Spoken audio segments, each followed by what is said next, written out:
we are very glad to be here, especially the topic for this discussion is very much in the news, especially after the last set of assembly elections. So we hope to have an extremely engaging discussion, and I hope a lot of questions do come in from all of you. Ever since the establishment of the Indian state, federal in structure, but with a very big, strong central bias, regional parties have had an undoubted role in terms of articulating the voice and issues of various parts of the country, and it also brings to mind the diversity of this very large country that we call home. The three speakers here represent three different parties from different parts of the country, and I hope through this discussion we will come to know more about the situation for regional parties, which appears a little challenging at the moment, and some solutions and some insights to be gained. So I have come up with a little, a few questions which I will put commonly to all three of them. And if there is enough time, I have a few individual questions which are particular to their region and their party. But if not, then I will depend on the audience to put those questions. So my first question, and I will want all three of you to answer. आप तीनों से ही मेरी गुजारिश होगी कि ये इस सवाल का आप लोग जवाब दें. It is said that India is going through its fourth party system. From Congress versus the others, from a Congress domination and hegemony to Congress versus the others, to NDA versus UPA, and then BJP versus the others. What has happened in the last 3 years, especially with regard to regional parties, do you feel that we are now in a situation where again Congress is coming up and that these two big regional parties are duking it out and kind of sidelining the regional parties in this situation? So, Mr. Reddy, I would request you to answer that question first. Thank you very much. Very good morning to all of you. I would answer by saying no. There's no threat to regional parties, in spite of the fact that we see a little bit of growth of BJP across the country. To share my own experience, I come from Telangana, where we lost the elections. We lost 2 elections. We lost the assembly election. We lost the subsequent parliament election too.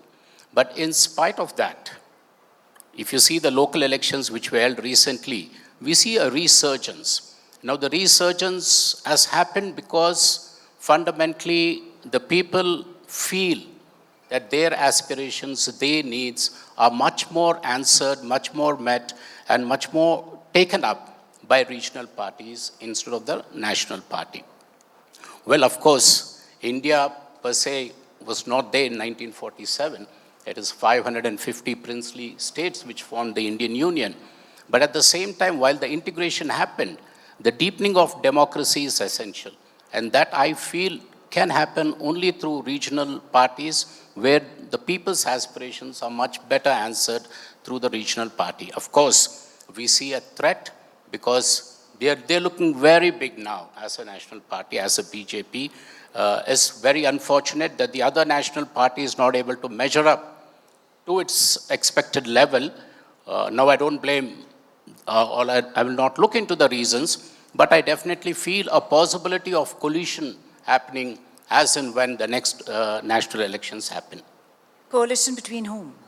Coalition between the regional parties. Okay. And hopefully one anchor party at the national level if the need comes. But otherwise, I feel there is a possibility of regional parties coming up. And the primary reason for that is both the national parties have been tested.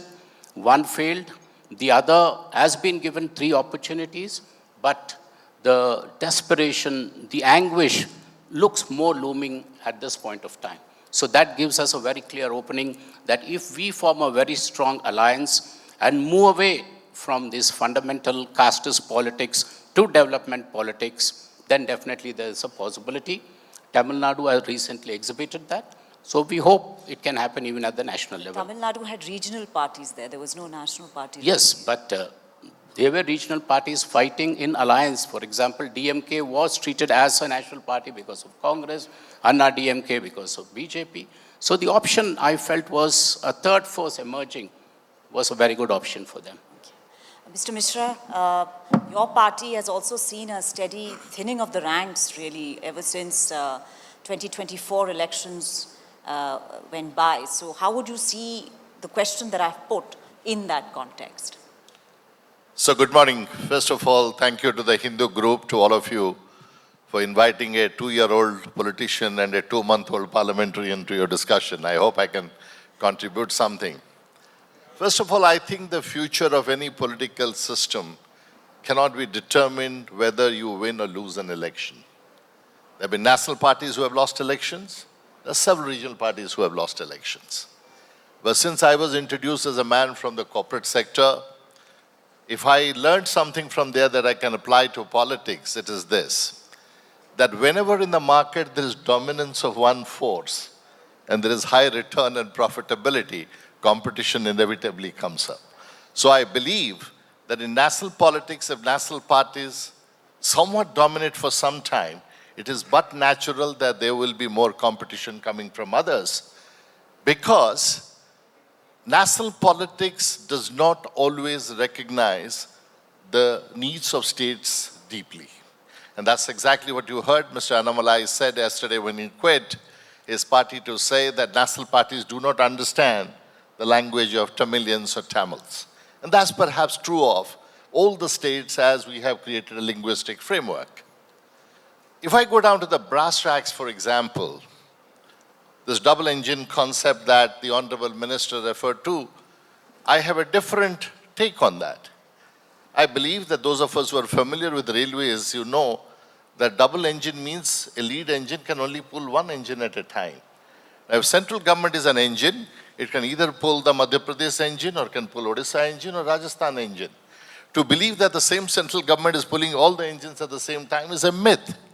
To give an example, when a mineral called laterite that is being sought to be reclassified by the central government as a major mineral and not a minor mineral, obviously there'll be reaction from TDP, who's an alliance partner of NDA. There'll be reaction from Odisha. But in the double engine government, what has happened is that there is absolute silence from those states where BJP is in power. Odisha, for example, we have sent 20 MPs to Lok Sabha from Odisha from BJP. But I would never hear from any of them about the interest of Odisha. And that is when people realize that there's relevance, need, importance, and certainly a political necessity of regional parties, or state parties as you call them in India, and they will always be there. Javed Ali साहब, आपका state जो है, आपकी party अब आगे एक चुनाव में भी जा रही है, एक इलेक्शन में भी जा रही है, तो उस कॉन्टेक्स्ट में और जो 24 में हुआ, उस कॉन्टेक्स्ट में ज़रा बताइए, जो हमने प्रश्न किया था अभी, कि क्या रेलेवेंस हो गई है कि ये ममता बनर्जी की पार्टी हार गई, इससे पहले नवीन बाबू का गवर्नमेंट चला गया, तो उस कॉन्टेक्स्ट में आप ज़रा बताइए कि क्षेत्रीय पार्टियों का आपके एरिया में क्या सिचुएशन है? धन्यवाद। उत्तर प्रदेश के अंदर परिस्थिति थोड़ा अलग है अन्य राज्यों से। हम सत्ता में नहीं हैं, इसलिए हमें हारने का कोई खतरा नहीं है। बल्कि 2024 के चुनाव में, जो लोकसभा का चुनाव हुआ था, उसमें हमारी पार्टी ने और हमारे गठबंधन ने भारतीय जनता पार्टी को बहुत अच्छे तरीके से हराया था। और 2024 के बाद से अब तक सत्ताधारी दल की तरफ से, केंद्र में हो चाहे राज्य में हो, नीट का पेपर तो लीक हुआ है, सीबीएसई के अंदर तो घोटाला हुआ है, बहुत सारी प्रतियोगी परीक्षाओं के पेपर लीक हुए हैं या उनके कैंसिल हुए हैं, लेकिन कोई ऐसा काम नहीं हुआ है कि उसकी लोकप्रियता या उसकी विश्वसनीयता 2024 के बाद बढ़ी हो। और हमारी पार्टी ने या हमारे गठबंधन ने कम से कम उत्तर प्रदेश के अंदर ऐसा कोई काम नहीं किया है, ऐसी कोई बात नहीं की है जिससे हमारी लोकप्रियता घटी हो। तो मुझे लगता है कि हम पूरी जिम्मेदारी के साथ इस बात को कह सकते हैं कि 27 में हम 2024 रिपीट करेंगे। उत्तर प्रदेश के अंदर मैं कह रहा हूं कि 27 में 2024 रिपीट होगा, लेकिन भारतीय जनता पार्टी कौन से हथकंडे इस्तेमाल करेगी, कौन सा हरवा इस्तेमाल करेगी, ये मैं अभी कह नहीं सकता हूं। लेकिन वो जो कुछ भी करेगी, लोकतंत्र के अंदर अल्टीमेटली जनता का महत्व बहुत ज़्यादा होता है और मुझे लगता है कि जनता हमारे गठबंधन के साथ है। और उत्तर प्रदेश में जो गठबंधन है वो एक क्षेत्रीय पार्टी के नेतृत्व में है, यानी समाजवादी पार्टी के नेतृत्व में। इसलिए क्षेत्रीय पार्टी का महत्व उत्तर प्रदेश के अंदर काफ़ी ज़्यादा है। ये अखिलेश यादव जी कलकत्ता गए थे चुनाव के परिणामों के बाद और पूर्व मुख्यमंत्री ममता बनर्जी को सांत्वना भी दे के आए थे कि दीदी आप हारी नहीं हैं। तो ये जो सॉलिडारिटी उन्होंने दिखाई, ये इंडिया गठबंधन में तो अभी नहीं दिख रही है। काफ़ी लोग अलग होना चाहते हैं, अलग सीट भी ले ली है पार्लियामेंट के अंदर, तो उसको आप कैसे देखते हैं? देखिए, मेरे किसी वक्तव्य को इंडिया गठबंधन के संबंध में मेरी पार्टी का आधिकारिक वक्तव्य न माना जाए, इस वक्त मैं ये कहना चाहूँगा। So he says it's not his official. लेकिन समाजवादी पार्टी इंडिया गठबंधन में पूरी जिम्मेदारी के साथ रही। लेकिन हमें कई बार ये देखने को मिला कि ये गठबंधन प्रैक्टिकली बनने के समय से और आज तक बहुत सुचारू रूप से चल नहीं पाया। पहले लोकसभा का जब चुनाव हुआ उसके अंदर आमने सामने लड़े, कई राज्यों में, महत्वपूर्ण राज्यों में आमने सामने लोकसभा के चुनाव में लड़े, विधानसभा के चुनाव में भी गठबंधन नहीं हो पाया। लेकिन हमारी पार्टी ने उत्तर प्रदेश में जो जिम्मेदारी बड़ा दल होने के नाते समाजवादी पार्टी के ऊपर थी, अखिलेश यादव जी ने पूरी जिम्मेदारी के साथ अपने साथियों को एकोमोडेट किया और उसका रिजल्ट भी अच्छा रहा। जहाँ तक ममता जी के साथ अपनी सद्भावना या उनकी परेशानी में खड़े होने का सवाल है, ये हमारे संस्कार हैं हमारी पार्टी के, नेताजी के ज़माने से, मुलायम सिंह यादव जी के ज़माने से, जिनसे हमारा ताल्लुक़ होता है, हम उनसे बिगाड़ते नहीं हैं। बीआरएस के नेता से हमारे नेता के बहुत अच्छे ताल्लुक़ हैं, सुरेश रेड्डी साहब यहाँ बैठे हैं, हमारे नेता उनके साथ भी अपनी दोस्ती कायम रखे हुए हैं। और डीएमके के चुनाव हारने के बाद भी हमारे नेता अखिलेश यादव जी ने उनको संदेश दिया था कि हम आपके साथ हैं और हम बुरे वक्त में साथ नहीं छोड़ते हैं। उसी के तहत हमने ममता बनर्जी के साथ भी हमारे नेता ने जा कर के अपनी दोस्ती का इजहार किया था और उनसे एकजुटता का इजहार किया था। अच्छा, ये Nishula, may I add one thing to your previous question? First of all, it's an honor to share with Javed Saab and Suresh ji the platform. And Akhilesh ji visited Odisha also, he met Mr. Naveen Patnaik. You mentioned twice we lost the election in 24. We didn't form the government, but we got more votes than BJP in Odisha. Biju Janata Dal got more votes than BJP in Odisha, that be recorded. The other important question is when you refer to UPA and NDA, they are nothing but assemblage of regional parties. And if you look at from 1999 till 24 election, including 2014 regional parties got 182 Lok Sabha seats. And even this year, in 24, I think it was about 133 Lok Sabha seats. So regional parties, irrespective of whether they are in power or not, they're an important political influence in this country. Yeah, so that brings me to my next question. Regional parties, of course, are an important political influence, and especially in Parliament, they have been raising issues related to their states. But there has been, in a way, some amount of ambiguity, ideological ambiguity when it comes to the bigger issues. Your parties have supported the government on various legislations which ideologically could be tricky, but it has been justified under the guise of articulating your regional concerns and not going too much into the ideological ambiguity of what it means to support other tricky legislation. So what do you have to say? Can you balance this kind of ideological ambiguity with just advocating of regional aspirations?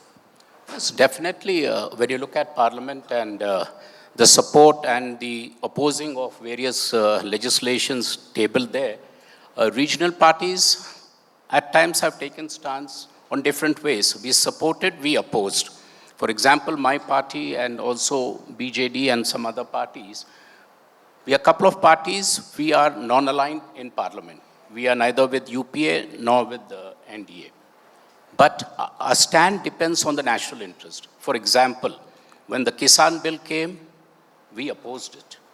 The demonetization, we supported it. The Waqf bill, we opposed it.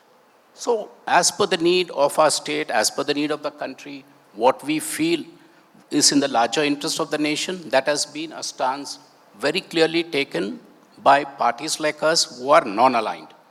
And let me assure you that the non-aligned party's strength in Parliament is increasing by the day. People have, like you just mentioned, of how Indie people are drifting away. We have seen the NDA, there have been a lot of parties who left them. So it's a clear indication that the regional parties definitely look towards their state and in the national interest. So when you combine both, the stance is not political based, it is not ideologically, it is fundamentally based in the larger interest of the country. And that is what I believe most of the regional parties stand for. But sometimes it's looked at as political convenience, and that's what I wanted to say. Well, it might look, but as far as we are concerned, we have taken a very clear stand with no ambiguity. On every bill which we opposed, our stand was clear. On the ones which we supported, we were very clear. Because my party, the BRS party, has been very clear. For us, it is not the religion or the caste. For us, it is the development. And we have proved beyond doubt that the country's resources, if governed well, utilized well, can definitely turn the country around.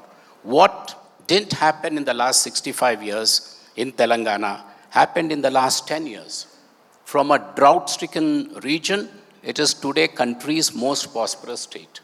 So we always felt that development should be the key. God has been kind to India. We have the world's largest arable land. We have huge quantum of water flowing into the sea. Then why can't we sit and plan and make it beneficial for our country? So as a region in Telangana, when we converted into a state, we proved it. Because our fight for a separate region was on these factors: water, funds, and jobs. And today, Telangana is fully flourished with No, that. but on the question of political convenience is what I Well, want to where ask. is the question of political convenience here? Our political stand has been absolutely clear. Even though we are a regional party, whether we support or oppose, it doesn't matter in Parliament. We are only 17 members of Parliament in our strength in Lok Sabha and 7 in Rajya Sabha. Even if BRS wins all the 17 and 7, probably it might not matter. But the fact is, through opposing and supporting, we enlighten the nation that this is what is right for us. Okay. Mr. Mishra? Well, I think we need to recognize our own hypocrisy of our narrative sometimes. If a coalition, whatever name you call it, if they can align with any regional party as is convenient to form a government, they are not being opportunistic. But if I, as a regional party, who's close to my people in my state, to decide and make my active choice based on whether I go with Alliance A or B on issues left side or the right side, I am unnecessarily accused of being politically convenient. If a Polavaram Dam comes up in Andhra Pradesh and it floods farming land and tribal land in Odisha, I oppose that, even though the central government is in support of Andhra Pradesh. If 2 railway areas are taken away from the railway system in Odisha to be given to another railway zone that is not within our jurisdiction, we will stand up and fight for it. Recently, when the delimitation bill came in the parliament, the manner and form in which it was coming, we were opposed to that.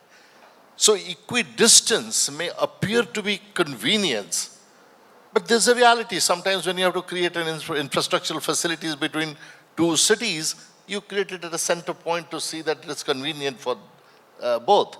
But convenience does not always mean opportunism.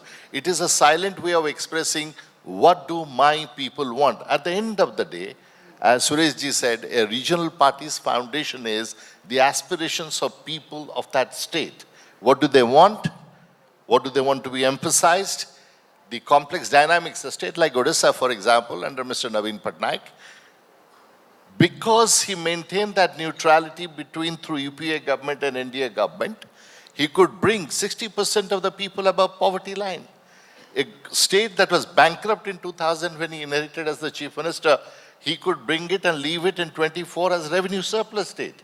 And phenomenal amount of development happened. That's because he was not serving Biju Janata Dal's interest, his interest, he was serving Odisha's people's interest.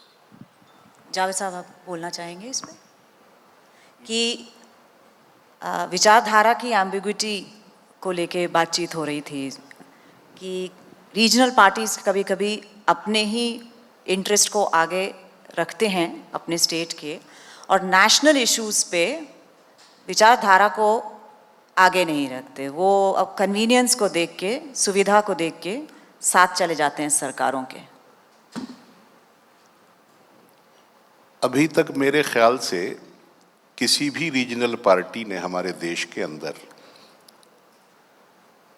राष्ट्रीय दृष्टिकोण से अलग कोई बात नहीं की है। पार्टियां रीजनल या नेशनल होना एक इलेक्शन कमीशन की टेक्निकलिटी का सवाल है।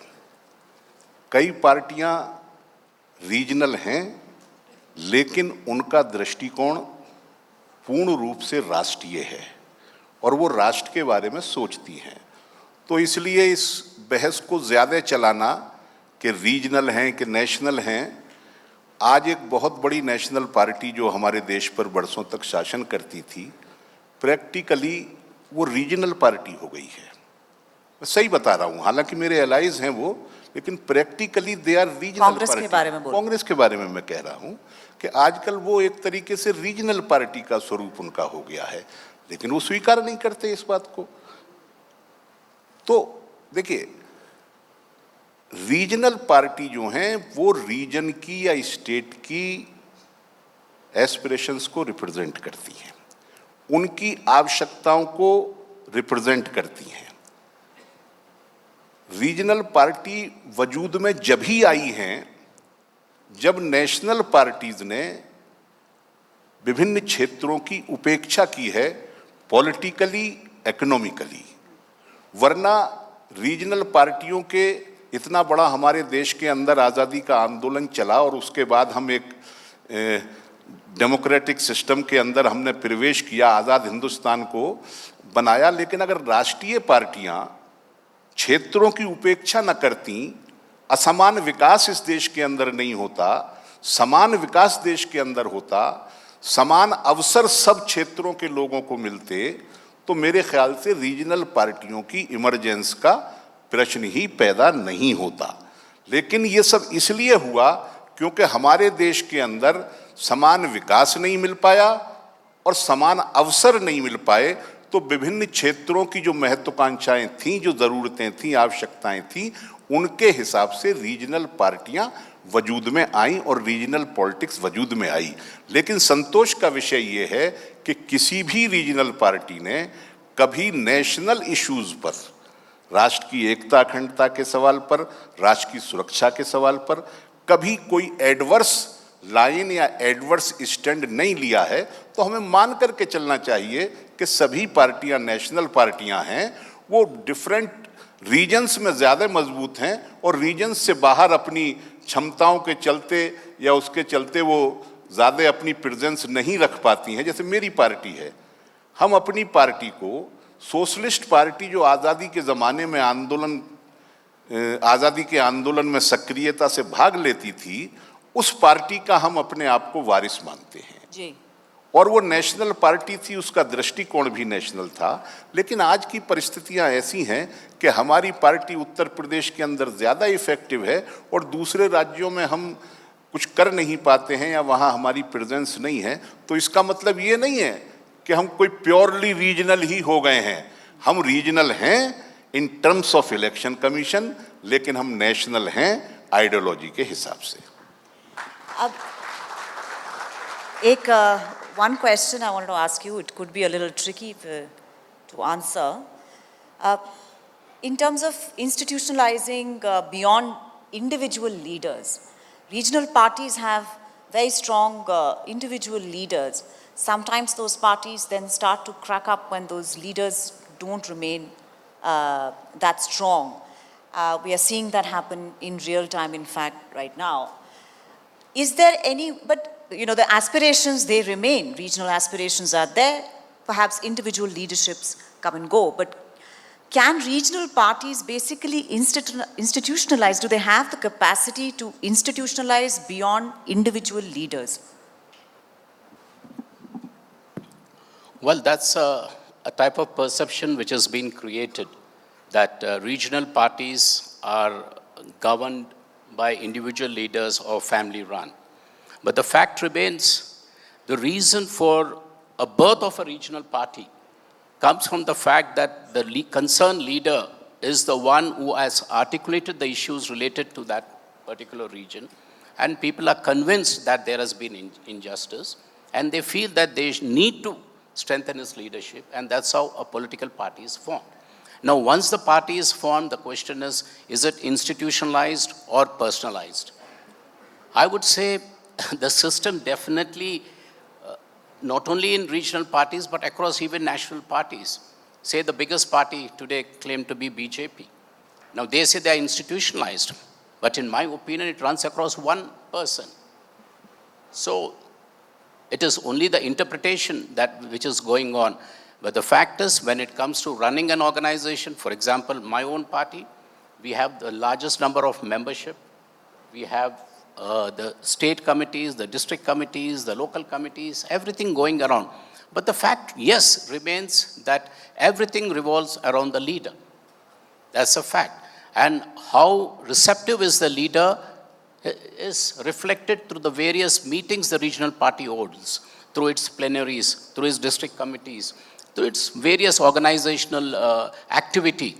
That reflects that regional parties may not look institutionalized, but definitely they reflect the aspirations of the people, and they can finally converting the aspirations into policy is the key for any political party, and that has been achieved by regional parties.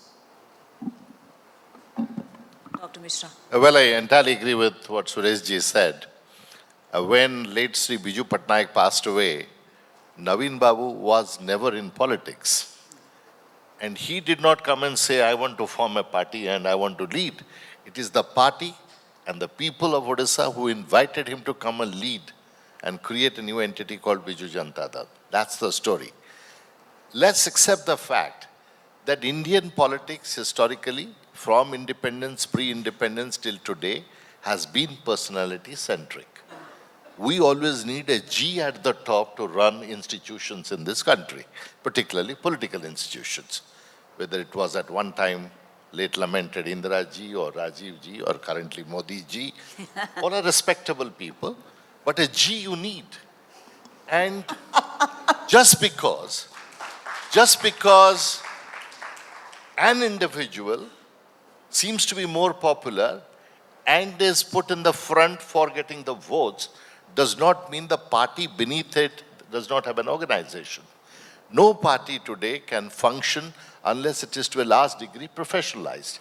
So you have your political affairs committees, you have your frontal organizations, you have your district committees, you have your organization structure, and they carry, it's like the swan in the lake or the water. The large part of it submerged that's happening, furtively working, where the leader is always in the front. Now the important question is, and this is again, could be controversial what I'm saying, it is not that a political leader wants to visit and campaign in every constituency. It is we other members of the party say, if you do not come to my constituency, either it will not look good that I couldn't bring you to my constituency, or there might be a negative impact for me, so please do come. Even if a leader of a political party is willing to ask other leaders to go and visit, it's the demand of their own party members that takes the political leader. But what about succession? It's never smooth with regard to... Well, I think, I don't know. I have been 2 years in politics. The history that I've read of Biju Janata Dal, as I told you, the succession happened somehow. And I believe human institutions are very resilient. Sometimes succession happens, both in corporate and other places. If you see, I do not know, if you look at Malaysia, for example, Dr. Mahathir came back at a later stage of his life because there was a leadership necessity there. If you look at even Singapore, Lee Kuan Yew's son came back and was the president for 20 years. Even in corporates in India, if you see, Mr. Narayan Murthy returned even though from his retirement. Mr. Ratan Tata returned from his retirement. So I think human institutions seek out and find leadership as and when it becomes absolutely essential that we need to find somebody to succeed or lead. So I have no doubt that every regional party will find its own unique way of finding successor, creating successor, and keeping the party sustainable. Right. Javed साहब, आपकी party में जब leadership आगे बढ़ी थी तो मामला एक इलेक्शन कमीशन तक चला गया था, सिंबल वगैरह को लेकर भी. तो एक इंस्टीट्यूशनल मैकेनिज्म लीडरशिप को डिसाइड करने का, आपको लगता है क्षेत्रीय पार्टियां पीछे रह जाती हैं उसमें? देखिए, वो एक एपिसोड जो मेरी पार्टी में हुआ था, वो बहुत अच्छा, हम लोग उसको बार बार जिक्र नहीं करते हैं, लेकिन परिस्थितियां कुछ ऐसी थीं कि उस वक्त वो काम ज़रूरी हो गया था. जहाँ तक रीजनल पार्टियों का, क्षेत्रीय पार्टियों का एक नेता के इर्द गिर्द चलने का सवाल है जो आप कर रही हैं जी. मैं ये कहना चाहता हूँ कि ये परसेप्शन जो बड़ी पार्टियां हैं उन्होंने बनाया है, जब विभिन्न क्षेत्रों से, क्षेत्रीय पार्टियों से उन्हें चुनौती मिलती है तो वो इस तरीके से लांछित करते हैं इन पार्टियों को कि ये तो एक आदमी की पार्टी है, इसे तो एक आदमी या एक परिवार चलाता है. मैं बड़ी विनम्रता के साथ आपसे पूछना चाहता हूँ कि आज कौन सी पार्टी है जो अपने लीडर के इर्द गिर्द नहीं चल रही है? क्या बीजेपी को हम कह सकते हैं कि वो मोदी जी के इर्द गिर्द नहीं है? क्या कांग्रेस को कहा जा सकता है कि वो राहुल जी और सोनिया जी के इर्द गिर्द नहीं है वो पार्टी? या दूसरी पार्टियां जो क्षेत्रों में हैं उसी तरीके से वो भी अपने नेताओं के इर्द गिर्द चलती हैं, क्योंकि उनके नेता अपने कार्यकर्ताओं की भावनाओं को रिप्रेजेंट करते हैं, उनका सम्मान करते हैं, उनमें विश्वास रखते हैं, तो उन नेताओं के इर्द गिर्द उनके कार्यकर्ता रहते हैं. मैं आपको मिसाल के तौर पर बताऊं, मेरे यहाँ से एक ज़माने में हमारे नेता माननीय मुलायम सिंह यादव जी एमपी हुआ करते थे मेरी कॉन्स्टिट्यूंसी से, संभल से. तो उन्होंने 2 जगह से इलेक्शन लड़ा, कन्नौज से और संभल से, दोनों जगह वो जीत गए.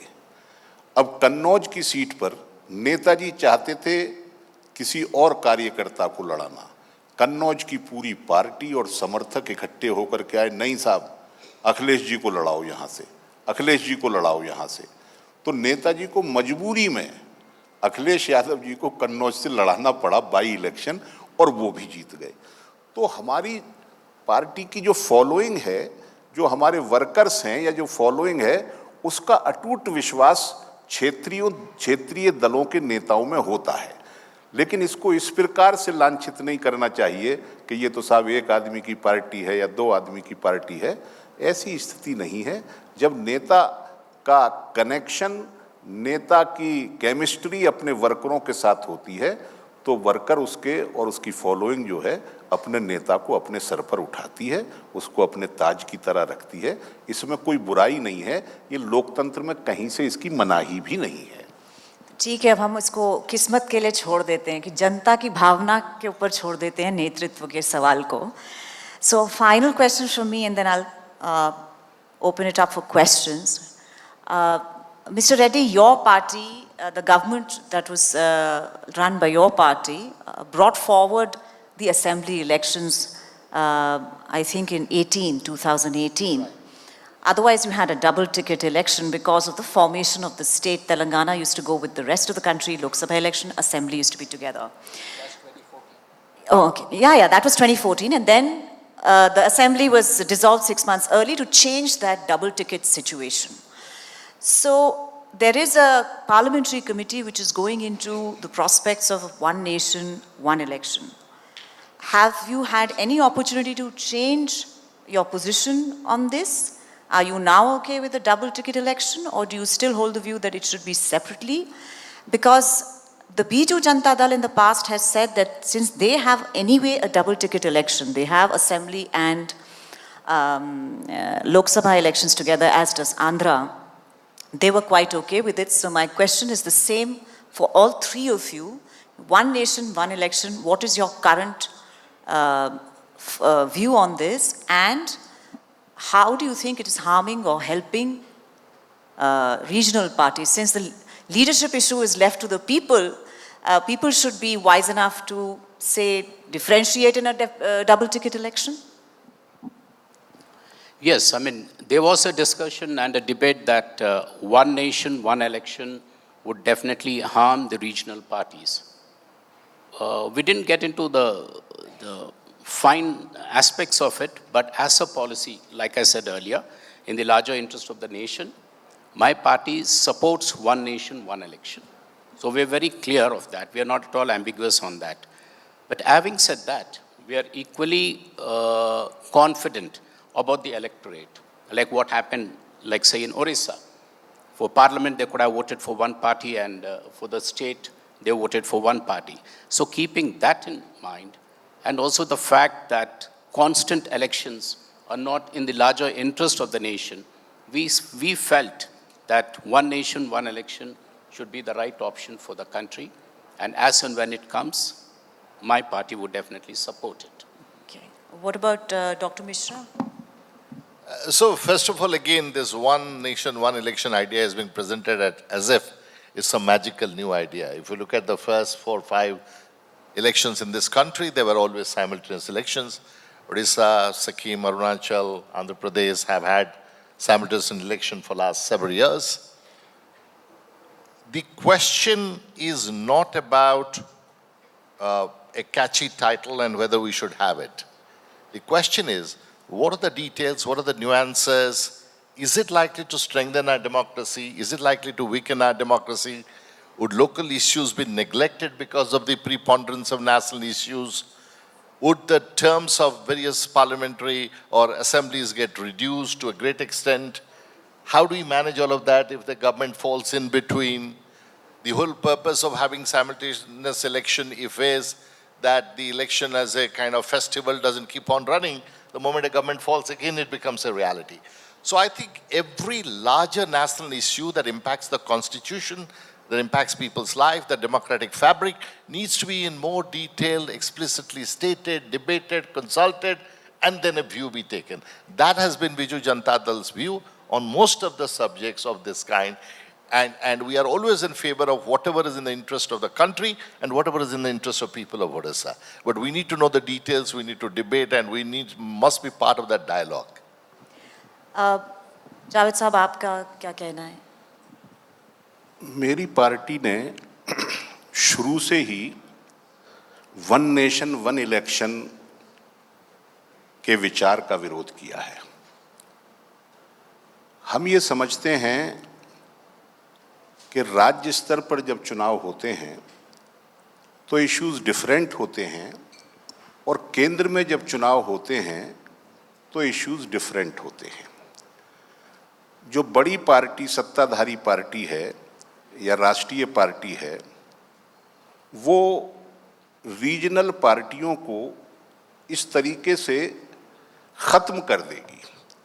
और दूसरी बात मैं ये कहना चाहता हूँ कि ये वन नेशन वन इलेक्शन जो है, ये इस देश के संघीय ढांचे को भी बहुत बुरे तरीके से प्रभावित करेगा। ये अगर किसी इंटेलेक्चुअल एक्सरसाइज के बाद ये विचार आता कि देश में वन नेशन और वन इलेक्शन होना चाहिए, इस पे चर्चा होती और एक सहमति सी देश के अंदर आती तो हम इस पर गौर करते। लेकिन ये विचार एकात्मक शासन प्रणाली जो आरएसएस की विचारधारा है कि देश में एक ही शासन प्रणाली हो, उससे आता है। यहाँ फेडरल स्ट्रक्चर को, संघीय ढांचे को पूरे तरीके से ध्वस्त करने का विचार राष्ट्रीय स्वयंसेवक संघ का रहा है। संघीय नहीं संघ का है, संघीय नहीं संघ का है। हाँ, संघीय ढांचे को ध्वस्त करने का विचार राष्ट्रीय स्वयंसेवक संघ का रहा है। मैं बहुत छोटी सी 2 कोटेशंस गोलवलकर साहब की, जो इनके इंस्पिरेशन का सोर्स हैं बीजेपी के, मैं वो 2 कोटेशंस आपके सामने रखना चाहूँगा। एक तो 1961 में जब नेशनल इंटीग्रेशन काउंसिल, राष्ट्रीय एकता परिषद का गठन हुआ, तो गोलवलकर साहब ने उसको एक संदेश भेजा। उन्हें इनवाइट किया गया था, वो नहीं गए थे, लेकिन उन्होंने एक संदेश भेजा। उस संदेश में उन्होंने लिखा कि आज की संघात्मक राज्य पद्धति पृथकता की भावनाओं का निर्माण तथा पोषण करने वाली, एक राष्ट्र भाव के सत्य को एक प्रकार से अमान्य करने वाली एवं विच्छेद करने वाली है। इसको जड़ से ही हटाकर तदनुसार संविधान शुद्ध कर एकात्मक शासन प्रतिस्थापित हो।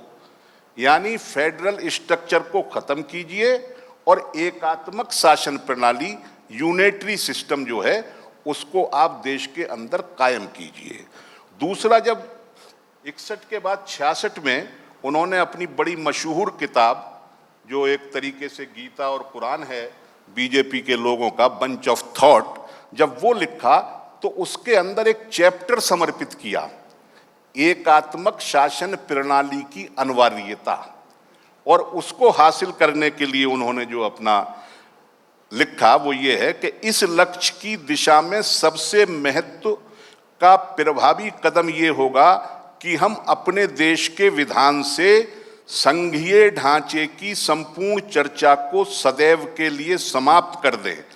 एक राज्य के अर्थात भारत के अंतर्गत अनेक स्वायत्त अथवा अर्ध स्वायत्त राज्यों के अस्तित्व को मिटा दें तथा एक देश, एक राज्य, एक विधानमंडल, एक कार्यपालिका घोषित करें। ये आरएसएस का विचार है और पूरे देश को एक यूनिटरी सिस्टम में जकड़ना चाहते हैं। उसके अंदर एक भाषा, एक धर्म, एक देश, इस तरीके की बातें जब ये करते हैं, उसी से ये विचार निकला है। तो मेरी पार्टी तो समाजवादी पार्टी है और संघ की विचारधारा और बीजेपी की जो आइडियोलॉजी है उसके बहुत ज़्यादा खिलाफ है। तो इस विचार को हम स्वीकार कर ही नहीं सकते। एक बात मैं और कहना चाहता हूँ कि हालांकि फेडरल स्ट्रक्चर को पहले जो कांग्रेस का शासन रहा था उसमें भी नुकसान पहुंचाने की कोशिश की गई थी रीजनल पार्टियों के बढ़ाव को देखते हुए, लेकिन ये भी हमें मानना पड़ेगा कि इस देश को फेडरल स्ट्रक्चर देने में कांग्रेस पार्टी का बहुत बड़ा योगदान है। तो उन्होंने जो फेडरल स्ट्रक्चर पर अटैक किए थे वो उनका आइडियोलॉजिकल कन्विक्शन नहीं था, लेकिन बीजेपी का आइडियोलॉजिकल कन्विक्शन है कि इस देश के अंदर फेडरल स्ट्रक्चर नहीं होना चाहिए, एकात्मक शासन प्रणाली होनी चाहिए। मैं इसका विरोध मेरी पार्टी करती है। To sum up the whole discussion, in my view, the resurgence, the need for regional parties and the pressure on the regional parties fundamentally is growing for one particular reason. The constitutionally mandated bodies like the National Development Council, the interstate councils, which are supposed to meet regularly, where the Prime Minister chairs it and the Chief Ministers attend it. That's where a lot of debate happens. That's where a lot of discussions happen. These bodies are not functioning. And ultimately, the pressure is running onto Parliament, and the number of days the Parliament, which has to function, that is reducing. And then eventually, bills which are supposed to be sent to the standing committees, they are not being sent. So this way, there's a huge divide. So that is one of the fundamental reasons that the regional parties need to survive, the regional parties need to voice, and the regional parties need to fight.